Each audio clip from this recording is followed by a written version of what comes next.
All right, wonderful people, welcome back to this wonderful channel where we bring you back-to-back update and information as to the hot. In case you have not joined our social media handle, what are you waiting for? Kindly go ahead and subscribe, like, comment, share, and also remember to all your notification buttons so that whenever our news drop, you will be the first. We'll collect them all. Let's go down to the news proper as the hot. It don't shell. Meanwhile, make I bring to your information as keep the leaf for my table. Say Donald Trump now be the president of America now. Say now win the election against Kamala. Welcome back. I think this is the time. I think it's a celebration for Biafrans because if Donald Trump becomes the president of America, of course, you know that man is a truthful man. Every president in America have not been able to put mouth in what concerns the Biafrans, but I think that Donald has done that, and he has taken the office again, and I believe that he is going to do more for Umuchineke. Umuchineke kwenu, yeah. They think say na play because recently the Prime Minister of the Biafra Republic government in exile, Mazi Simon Ekpawan Jokwo, Odogwa na Manzunanya Onekwelo, has been making some kind of moves. Even as it is now, you need to know that the U.S. Congress knows about the Biafra struggle now, something that has not happened before. Even during the 1967 to 1970 Nigeria Biafra Civil War,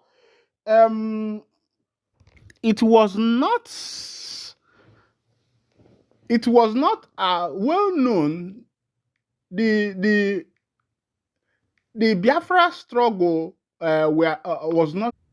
But as it is now, the matters that concerns the Biafran people is solidly known among the United States Congress House. And that is kudos. It's a kudos to the Biafran people because the time has come. You know that if you have been listening to prophecies, I think this 2025 is the rounding of prophecy of the people of Umuchineke, because the way things are going, Simon Ekpa and his team and other people who are supporting this movement, it will show you that that there is a difference. There is a difference. It shows you that there is a difference because there's a difference between when intelligent people are doing things and when non-intelligent people are doing things. You find out that Ekpa and his team are very intelligent when it comes to handling governmental matters. The government we find ourselves has really duped us. The government called the Nigerian government has really duped the citizens. The government has really dealt with the citizens. They have dealt with us. They have really, stolen our funds, send their children abroad, put their children in good position, help their family members, and they have left the masses who are qualified for the position they are occupying. They have left the masses stranded, which is very, very, very bad, my people. Meanwhile, be that as it may, let's go down to the full detail of what is actually happening today in the Obodo. I go to bring on to you one by one. As they say, presidency confirms death of Chief of Army Staff Lagbaja. You know that the presidency appointed a new Army Chief of Staff, and when the trend came out that Lagbaja is gone, the presidency denied it, and now as it is, the presidency has confirmed that Lagbaja is nowhere to be found. As it is, they say end bad government, President Tinubu ordered release of minors, other protesters, Shetima. From the look of things, all the people I saw in that law court, they were all minors. And for me, that matter is looking like stage managed. I feel that the government is playing with the people's mind.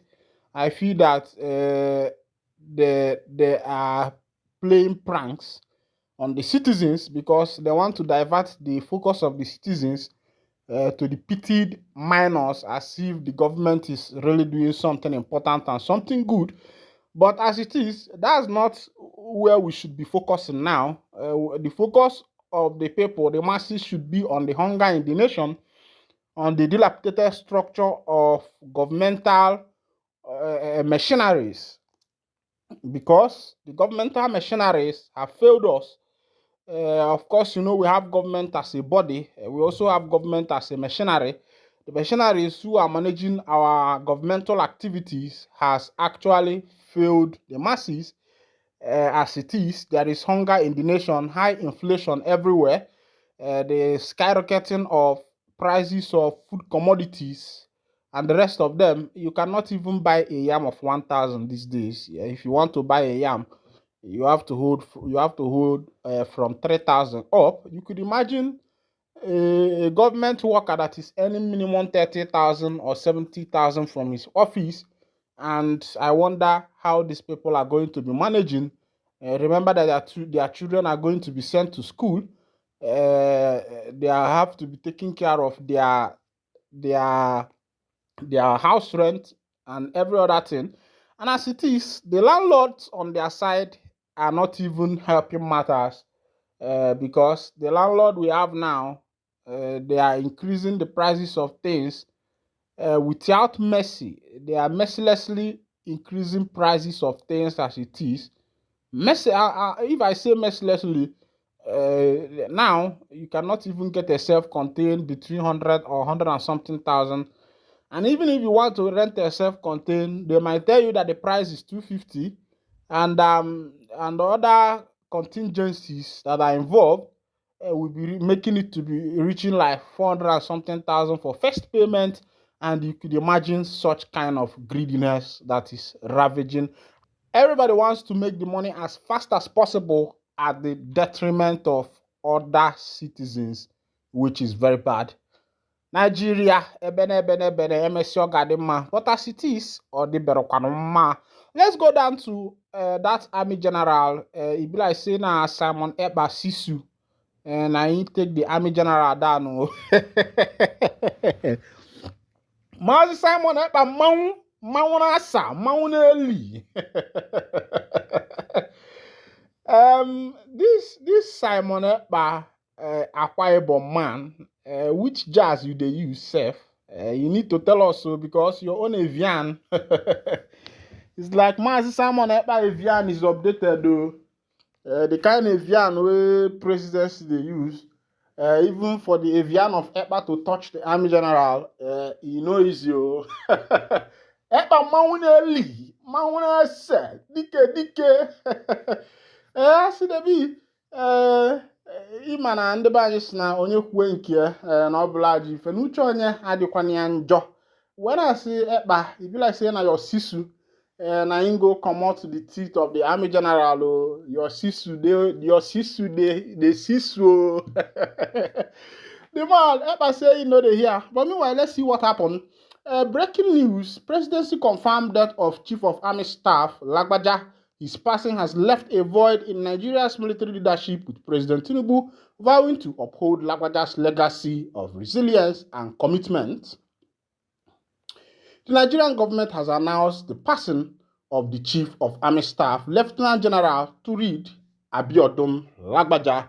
He died on Tuesday evening in Lagos, aged 56, following a period of illness, according to a statement signed by presidential spokesperson Bayo Onanuga. President Bola Ahmed Tinubu expressed profound sadness over the loss of General Lagbaja, a prominent figure in the Nigeria's military, saying Nigeria has lost a devoted servant who dedicated his life to national security and peace.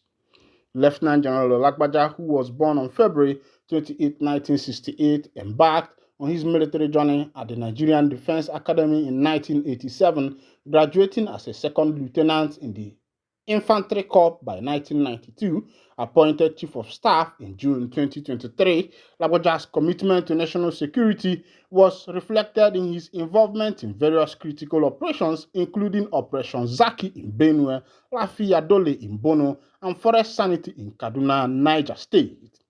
Throughout his career, Lagbaja showcased a dedication to strategic excellence, earning a master's degree in strategic studies from the U.S. Army War College. Lagbaja is survived by his wife Maria and 2 children. His passing has left a void in Nigeria's military leadership, with President Tinubu vowing to uphold Lagbaja's legacy of resilience and commitment. But I don't see as it happen. Lagbaja has passed away. But remember that presidency denied the Lagbaja's death when question was asked about Lagbaja's whereabouts after the appointment of new army general. The presidency denied it, but now they have come open to say that Lagbaja is gone, and we can now say he is late. Lagbaja, as it is, may the soul of the dead and the soul of the bereaved rest in perfect peace. Amen. And this is where I'll be winding down the curtain. And if this is your first time of joining us on this wonderful channel, kindly go ahead and subscribe, like, comment, share, and also remember to on your notification button so that whenever our news go to drop, it will be the first one collect. But before I go wind down the curtain, something just dropped from my table. They say traditional rulers raises the alarm over IPOB infiltration in Delta State. You don't share it. Traditional rulers in Oshimili, local government area of Delta State, have raised the alarm over report that members of the indigenous people of Biafra are being brought into their community by local youths. The Traditional Rulers Committee has appealed for urgent intervention. According to the traditional rulers, these youths, abandoning their education and legitimate employment, have returned home to profit from unauthorized land sales, allegedly enlisting IPOB members to help establish control over local lands. At a recent meeting with Delta State Security Chief at the office of the Secretary to the state government, the monarch appealed for urgent intervention. In a statement signed by His Royal Majesty Professor Louis Nwobosi, the Obuzo of Ibusa, His Royal Majesty Obi Daniel Chukwuma Ogbodo of Atuma Iga, the Ogane of Akpanam, His Royal Majesty Dr. Michael Mbanefo Ogbolu, the Onu Obu, His Royal Highness Paul Odile Opi, Obi of Okala, His Royal Highness Clement Ifeanyi Ejiofor, and Obi of Akwukwu Igbo, His Royal Highness David Azuka. They warned that IPOB's involvement poses a significant threat to security and local governance. The traditional rulers revealed that many young people in the local government area have abandoned their studies, jobs, lured by the profit from selling community land. This trend, they say, has fueled crime in the area, including cultism, illegal firearms possession, and alarmingly, the recruitment of IPOB members to establish a stronghold. They fear that if unchecked, this could lead to widespread insecurity and lawlessness. The traditional rulers, however, stress that enforcement requires the support of security agencies and appeal to greater vigilance. The royal fathers also requested that law enforcement agencies consult with traditional authorities on land-related issues, emphasizing that these local leaders deeply understand community land histories and rights. While recognizing the state government efforts to tackle crime, the traditional leaders voiced concern that land-grabbing syndicates, some allegedly collaborating with IPOB, are complicating the crisis.